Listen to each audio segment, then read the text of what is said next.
Shalom Bapak Ibu Saudara penjaga menara yang diberkati Tuhan. Kami bersyukur karena kita bisa bersama-sama mempersiapkan sebuah pelayanan yang dikenan Tuhan.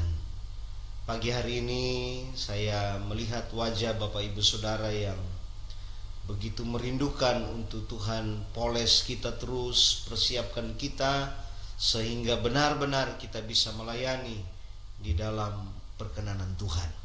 Nah, tema firman Tuhan pada pagi hari ini adalah ambisi yang disucikan untuk sebuah pelayanan. Sekali lagi, ambisi yang disucikan untuk pelayanan. Nah, dalam dunia pelayanan, kata ambisi seringkali dianggap sebagai kata yang tabu atau sebuah kata yang negatif. Kita sering mengaitkan ambisi dengan kesombongan, kehausan akan kekuasaan, keinginan untuk menonjolkan diri sendiri. Namun pada hakikatnya ambisi adalah dorongan dasar dari diri manusia untuk mencapai sesuatu yang lebih besar. Sekali lagi, ambisi adalah dorongan dasar dalam diri manusia untuk mencapai sesuatu yang lebih besar. Jadi masalahnya bukan pada adanya ambisi, melainkan pada arah dan motivasi di balik ambisi tersebut. Tuhan tidak pernah melarang kita untuk memiliki dorongan agar kita bisa lebih maju. Yesus tidak pernah memarahi murid-muridnya karena ingin menjadi yang terbesar. Tapi dia merombak total definisi terbesar itu dengan berkata bahwa tidak demikian di antara kamu. Barang siapa ingin menjadi besar di antara kamu, hendaklah ia menjadi pelayanmu. Lalu kemudian Yesus berkata lagi di dalam ayat berikutnya bahwa sama seperti anak manusia datang, bukan untuk dilayani, melainkan untuk melayani dan untuk memberikan nyawanya menjadi tebusan bagi banyak orang. Ambisi duniawi berfokus pada apa yang bisa saya dapatkan dan bagaimana saya bisa terlihat hebat, bagaimana orang bisa melihat siapa saya yang sesungguhnya. Itu ambisi duniawi. Fokusnya adalah biarkan orang lihat saya, mereka nggak tahu ya saya bisa dan lain sebagainya. Itu ambisi duniawi. Tapi ambisi yang disucikan berfokus pada bagaimana hidup saya bisa menjadi sarana untuk memuliakan Tuhan. Bagaimana hidup saya bisa dipakai untuk memberkati orang lain. Itu ambisi yang telah disucikan. Fokusnya berbeda dengan ambisi duniawi. Nah, mari kita dasari dengan Yeremia pasal 45 ayat yang pertama sampai ayat yang kelima. Kitab Yeremia pasal 45 ayat pertama sampai ayat yang kelima dikatakan begini. Firman yang disampaikan oleh Nabi Yeremia kepada Baruk bin Neria. Waktu Baruk dalam tahun keempat pemerintahan Yoyakim bin Yosia, Raja Yehuda, menuliskan segala firman tersebut dalam sebuah kitab langsung dari mulut Yeremia. Beginilah firman Tuhan Allah Israel tentang engkau, hai Baruk. Oleh karena engkau telah berkata, celakalah aku, sebab Tuhan telah menambahkan kedukaan kepada penderitaanku. Aku lesu karena keluh kesahku, dan aku tidak mendapat ketenangan. Maka beginilah firman Tuhan, sesungguhnya apa yang kubangun akan kuruntuhkan, dan apa yang kutanam akan kucabut, bahkan sekalipun seluruh negeri. Masakan engkau mencari hal-hal yang besar bagimu sendiri? Janganlah mencarinya, sebab sesungguhnya aku mendatangkan malapetaka atas segala makhluk. Demikianlah firman Tuhan. Tetapi kepadamu akan kuberikan nyawamu sebagai jarahan di segala tempat kemana engkau pergi. Nah, ini dia Bapak Ibu Saudara. kita menemukan di sini bahwa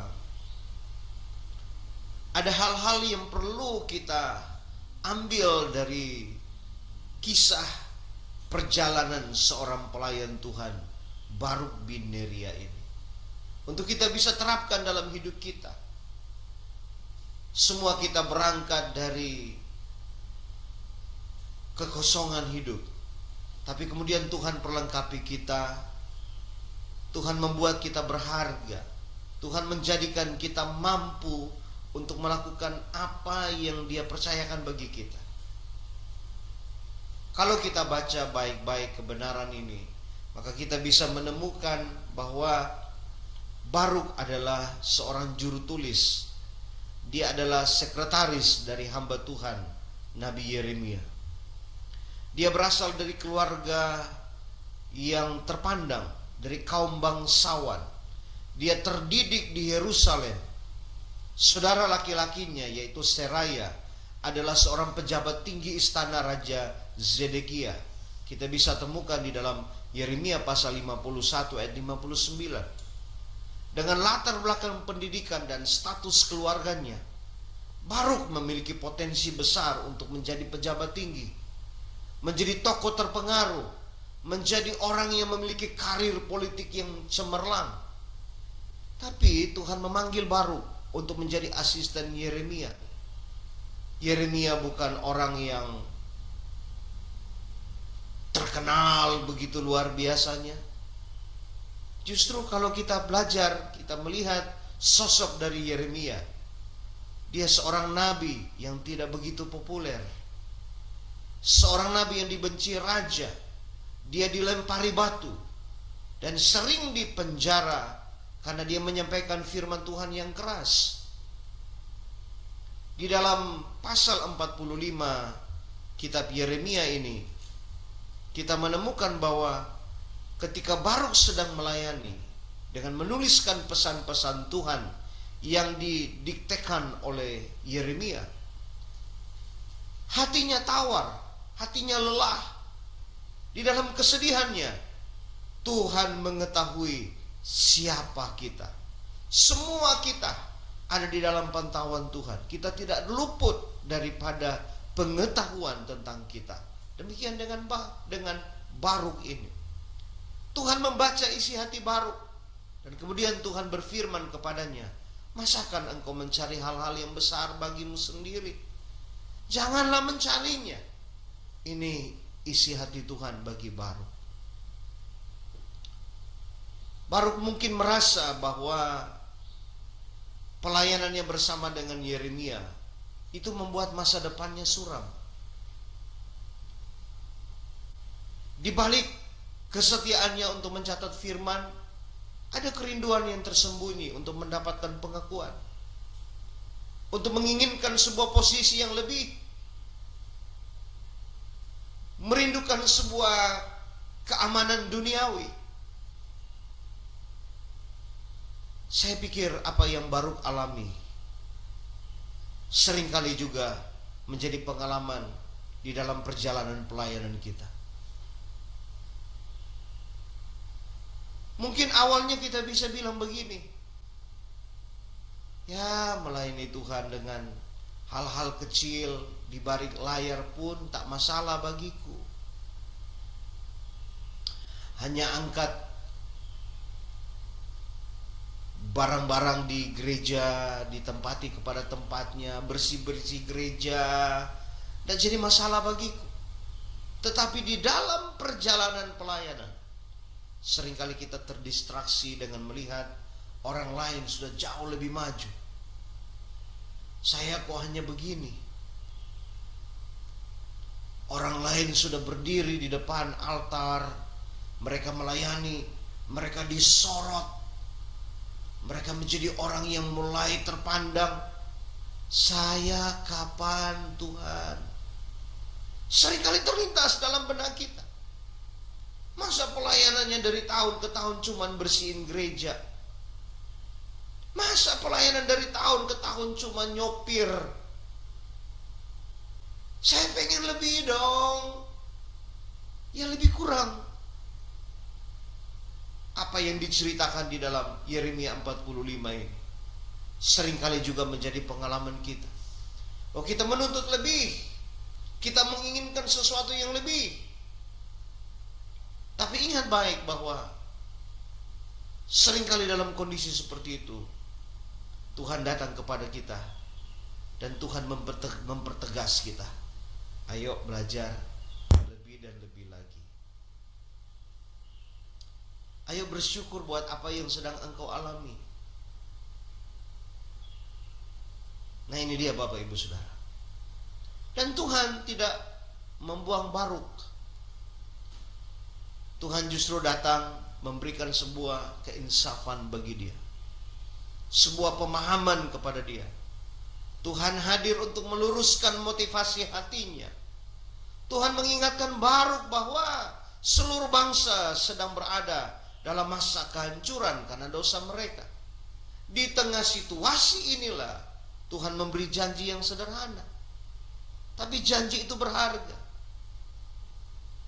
Dikatakan di dalam Yeremia 45 ayat 5b, tetapi kepadamu akan kuberikan nyawamu sebagai jarahan di segala tempat kemana engkau pergi. Nah, ini dia Bapak Ibu Saudara. Tuhan tidak menjanjikan Baruk sebuah takhta, kedudukan yang tinggi, tepuk tangan manusia, adanya aplaus untuk sebuah keberhasilan dan lain sebagainya. Apa yang sudah dilakukan? Tuhan justru menjanjikan sebuah penyertaannya bagi Baruk ini. Dan kemudian Baruk menyadari bahwa penyertaan Tuhan, keselamatan yang Tuhan berikan, itu sudah lebih dari cukup. Tanpa nama besar di mata manusia, tapi kepercayaan Tuhan, penyertaannya, itu sudah lebih dari cukup. Baru kemudian mulai berubah paradigmanya.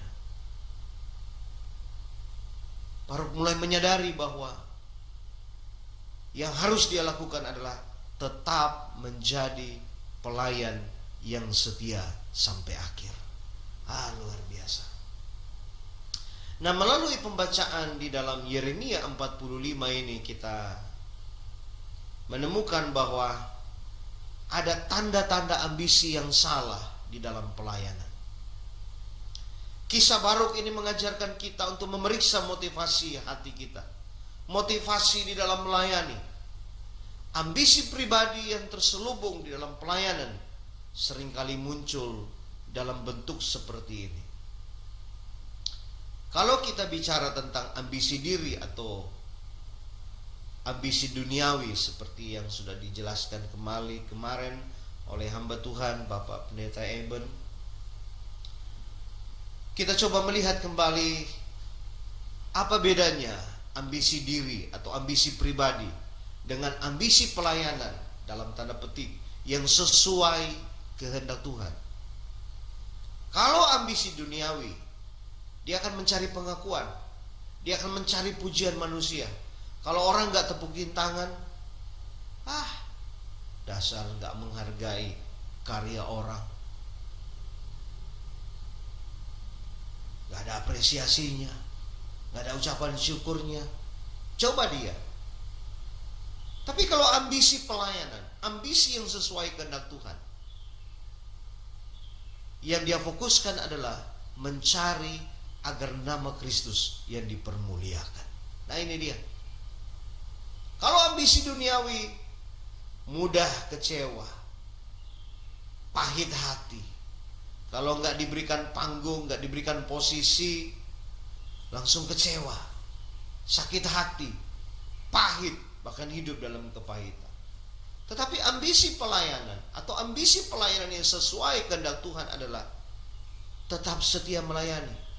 Walau berada di balik layar, nggak disorot, nggak terlihat, tapi tetap setia melayani. Itu ambisi pelayanan, ambisi yang sesuai kehendak Tuhan. Kalau ambisi duniawi, membandingkan diri, bersaing dengan pelayan lain, itu ambisi duniawi. Dia belum lihat saya, dia belum tahu saya, biarin dia lihat, rasain. Itu ambisi duniawi. Tapi kalau ambisi pelayanan yang sesuai kehendak Tuhan, dia akan bersyukur. Justru dia mendukung keberhasilan rekan pelayan lainnya. Melihat yang lain lagi gundah gulana, nggak datang syukurin, tapi datang dan berkata bahwa aku juga pernah mengalami seperti yang kamu alami. Tapi marilah kita bersyukur. Kita loh orang yang nggak layak. Jangankan melayani, diselamatkan aja kita nggak layak. Tapi Tuhan selamatin kita. Tuhan berikan kepada kita kasih karunia-Nya. Dia percayakan pelayanan ini. Ayo kita bangkit yuk. Itu orang yang punya ambisi pelayanan yang sesuai kehendak Tuhan. Sekali lagi, orang yang punya ambisi duniawi, dia akan membandingkan dirinya dengan orang lain, bersaing dengan pelayan-pelayan lain, berusaha menyebar gosip biar orang lain gak diangkat, gak kepake. Itu ambisi duniawi. Tapi kalau ambisi pelayanan yang sesuai kehendak Tuhan, dia akan selalu bersyukur. Tuhan, terima kasih. Setiap kali diberikan jadwal pelayanan, dia berkata, Tuhan, terima kasih. Aku masih dipercayakan jadwal pelayanan. Aku bersyukur Tuhan, karena Engkau mau pakai aku. Itu ambisi pelayanan yang sesuai kehendak Tuhan. Kalau ambisi diri atau ambisi duniawi, dia fokus pada hal-hal visual, melihat angka, melihat pengaruh, melihat popularitas, fokusnya pada hal-hal itu. Tapi kalau seorang yang ambisi pelayanan sesuai kehendak Tuhan, dia akan fokus pada kesetiaan. Dia akan fokus pada ketaatan kepada prosesnya Tuhan. Walaupun berat, aku belajar untuk tetap setia. Amin Bapak Ibu Saudara. Haleluya. Coba kita lihat. Kita coba bandingkan. Kita ada pada mana? Mana prosentasi terbesar? Apakah sebagai pelayan Tuhan kita masih ada pada ambisi duniawi? Prosentasinya lebih besar daripada ambisi pelayanan yang sesuai kehendak Tuhan? Atau sebaliknya, jika dipresentasikan, ambisi pelayanan sesuai kehendak Tuhan lebih besar daripada ambisi duniawi? Renungkan sejenak dan bilang sama Tuhan, mampukan aku Tuhan. Mampukan aku Tuhan. Tuhan mau tolong kita semua. Siapapun kita, pelayan-pelayan Tuhan, Tuhan mau tolong kita. Amin Bapak Ibu Saudara. Melangkahlah pasti dalam kepastian ini bahwa Tuhan mau pakai kita. Lalu yang berikutnya,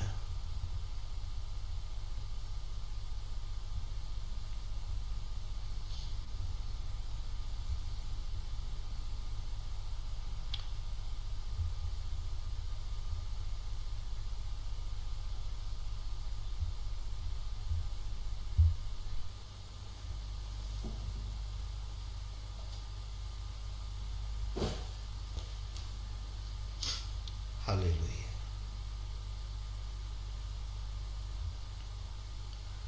Tuhan Yesus kiranya menolong kita sekalian Bapak Ibu Saudara. Tidak mudah, tetapi belajarlah untuk melihat kasih karunia Tuhan bagi kita sekalian. Dia tidak pernah berhenti untuk seorang yang mau berjalan sesuai dengan apa yang Tuhan mau. Sekarang bagaimana kita memberikan aplikasi praktis untuk setiap pelayanan dan tanggung jawab yang Tuhan percayakan bagi kita, supaya kita kemudian tidak terlena dengan berkat-berkat Tuhan. Kita tidak kemudian mulai lemah dan mengundurkan diri. Sebaliknya, bagaimana supaya kita terus bergerak maju di tengah-tengah begitu banyak tantangan pelayanan kita. Yang pertama, masuklah di dalam evaluasi hati. Setiap kali kita melayani, baik kita melayani sebagai tukang bersih gereja, nyopir mungkin, jemput jemaat yang tidak bisa datang ibadah, ataupun kita tidak bisa melayani yang lain, tapi Tuhan kasih kita mobil yang cukup besar. Kita lihat rekan-rekan kita, sesama anggota gereja, mereka gak bisa berangkat ke gereja. Kita tawarin bantuan, mau gak aku jemput kamu? Pelayanan yang kecil, tidak terlihat. Atau kita sebagai pelayan altar, kita menyanyi, kita pimpin pujian, penyembahan, kita main musik, kita beritakan firman. Apapun bentuk pelayanan yang diberikan kepada kita, masuklah dalam evaluasi hati. Jika tidak ada seorang pun yang melihat atau memuji saya, apakah saya akan tetap melakukannya dengan sukacita yang sama? Ini sebuah ujian hati. Evaluasilah hati kita. Kalau nggak ada orang yang lihat dia kita, nggak ada orang yang apresiasi kita, apakah kita masih tetap melayani dengan semangat yang sama? Kita masih tetap melakukannya dengan sukacita yang sama? Ini penting sekali. Evaluasi hati itu penting. Karena dalam pelayanan kita seringkali bertemu dengan orang-orang yang seenaknya aja. Beberapa waktu yang lalu kami berjumpa dengan seorang pelayan Tuhan, dan dia cerita, Pak Pendeta, saya mau menjauh dari orang ini. Itu kalau ngomongnya seenaknya aja, gak peduli perasaan orang, yang penting dia omong, yang penting dia bicara. Itu seringkali kita temukan dalam pelayanan. Kita sudah melakukan dengan begitu tanggung jawab yang begitu tinggi. Menurut kita oke, kita sudah kasih semuanya, tapi ternyata kita gak bisa tutup kemungkinan. Kita bisa diomongin seenaknya aja, orang ngomong. Itu sudah hal biasa. Tapi evaluasilah hati kita. Jika tidak ada orang yang melihat saya, tidak ada orang yang memuji saya, apakah saya tetap melakukannya dengan sukacita yang sama? Apakah saya tetap melakukannya dengan semangat yang sama? Ini Tuhan mau ajarkan kepada kita. Lalu yang kedua, selaraskan perasaan berhak dengan kehendak Tuhan. Kadang-kadang kita bilang, kita punya hak dong. Kita kan sudah melayani, udah capek, udah kasih semuanya untuk Tuhan. Mana hak? Mana hak yang harus kuterima? Baru merasa berhak untuk mendapatkan masa depan yang hebat karena latar belakangnya. Dia merasa dia berhak untuk mendapatkan masa depan yang cemerlang. Tapi dalam pelayanan, kita tidak sedang bertransaksi dengan Tuhan. Kita melayani bukan agar Tuhan berutang budi kepada kita. Kita melayani Tuhan bukan supaya Tuhan berkati kita. Bukan itu. Selaraskan perasaan berhak kita dengan kehendak Tuhan. Biarlah ketika kita melayani Tuhan, karena kita sadar ada kasih karunia yang Tuhan sudah berikan kepada kita. Kita melayani Tuhan bukan karena kita berhak mendapatkan sesuatu yang besar. Itu nanti semuanya ada hitung-hitungannya. Toh Tuhan tidak pernah tutup mata kok. Kalau mau cerita tentang bagaimana Tuhan berkati kita, saya yakin semua kita punya pengalaman tersendiri berjalan dan melayani Tuhan. Kita dikasih kekuatan untuk mampu menjalani pergumulan kita yang besar, itu pun adalah kasih karunia Tuhan. Karena itu selaraskan perasaan berhak kita dengan kehendak Tuhan. Supaya kita tahu berterima kasih untuk kasih karunia yang Tuhan berikan kepada kita.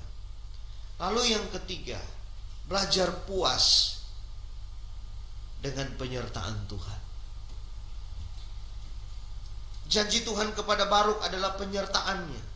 Dikatakan di pasal 45 tadi, nyawamu sebagai jarahan. Dalam pelayanan, hadiah terbesar bukanlah popularitas atau dampak yang luar biasa, tapi sebuah persekutuan yang erat dengan Tuhan. Penyertaan Tuhan sudah lebih dari cukup untuk memenuhi setiap kerinduan kita. Kalau kita disertai Tuhan, beda rasanya. Tekanan banyak, kesulitan banyak, tapi kita harus terus melayani. Lihatlah, ada penyertaan Tuhan di dalamnya. Kalau Tuhan gak beserta dengan kita,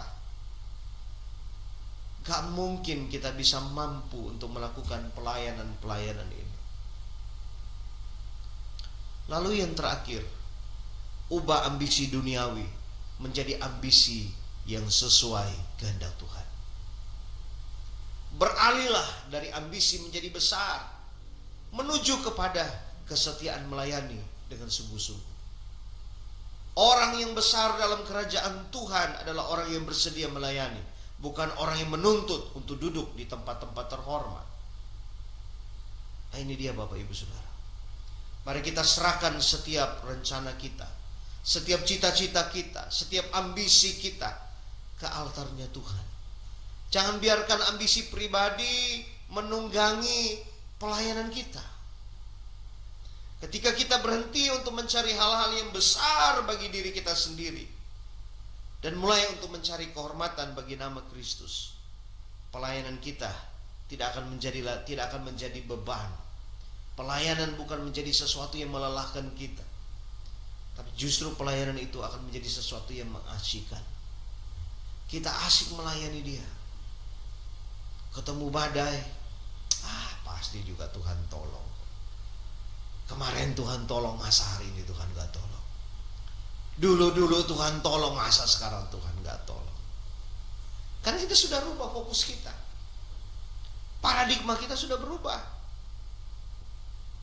Kita tidak lagi mencari hal-hal yang besar menurut kita, tapi kita mulai mencari kemuliaan bagi Kristus. Itu beda. Kalau fokusnya kepada kita akan semakin lelah. Menjalani pelayanan bukan sesuatu yang mengasihkan, bukan sesuatu yang tampak indah, tapi beban. Ngapain melayani beban? Kita melayani raja di atas segala raja kok.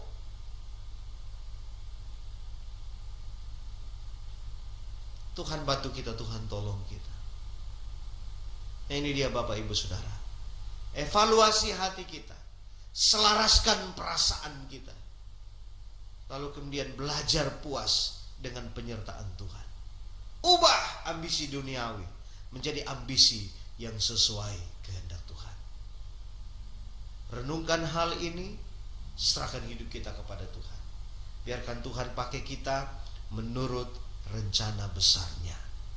Tuhan Yesus memberkati kita sekalian. Bapa, kami mengucap syukur. Hanya karena kemurahan-Mu kami dapat melayani Engkau dan pekerjaan-Mu. Tuhan tahu kondisi hati kami. Tuhan tahu apa yang sedang kami alami hari-hari ini.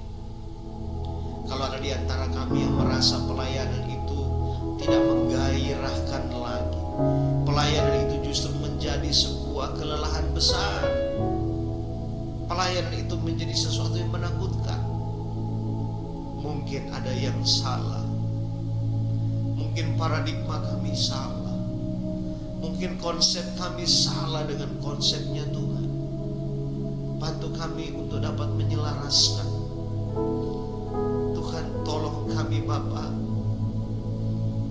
biar kami bergerak bukan dari ambisi duniawi, tapi dari ambisi pelayanan yang menurut kehendak Tuhan, bukan menurut kehendak kami, bukan menurut mau kami. Hadirlah bagi kami ya Tuhan. Bantu kami supaya ketika kami berdiri dan melayani Engkau, kami ada di dalam perkenanan Tuhan. Terima kasih banyak Bapa yang baik. Kami siapkan seluruh hidup kami. Kami mohon bantuan-Mu untuk persiapan ini. Kami serahkan hidup kami dalam tangan-Mu. Pakai kami sesuai dengan apa yang Tuhan pandang baik.